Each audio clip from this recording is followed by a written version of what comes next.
Welcome to day of my log. இந்த Sunday எல்லாருக்கும் எப்படி போச்சுன்னு மறக்காம கமெண்ட் பண்ணிருங்க. அதுக்கப்புறம் மட்டும் நம்ம சேனலை ஃபாலோ அண்ட் சப்ஸ்கிரைப் பண்ணிருங்க நண்பர்களே.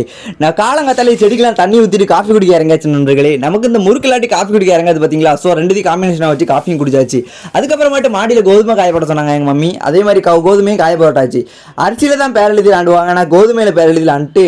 அதுக்கப்புறம் மட்டும் காலையில் பிரேக்ஃபாஸ்ட்டுக்கு கேப்ப சேமியா கொடுத்துருந்தாங்க. அதையும் சாப்பிட்டு கறி எடுக்க கிளம்பியாச்சு நண்பர்களே. நமக்கு தேவையான கறியை பர்ச்சேஸ் பண்ணிட்டு வீட்டுக்கு வந்து பூனைக்கு ஃபுட் போட்டாச்சு நண்பர்களே.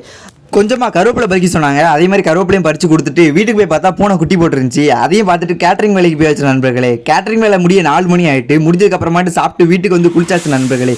இதெல்லாம் என் ஃபஸ்ட்டு வீடியோங்கிறனால எல்லாத்தையும் கேப்சர் பண்ணுற நண்பர்களே, கோச்சிக்காதீங்க. அதுக்கப்புறம் மட்டும் சாயங்காலம் ஆயிடுச்சு. சாயங்காலம் ஆனதுக்கப்புறம் என்ன மறுபடியும் காஃபி குடிக்க இறங்க வேண்டியதான். காஃபிக்கு முறுக்கும் எடுத்தாச்சு நண்பர்களே. நொறுக்கி போட்டு குடிச்சிட வேண்டியதான்.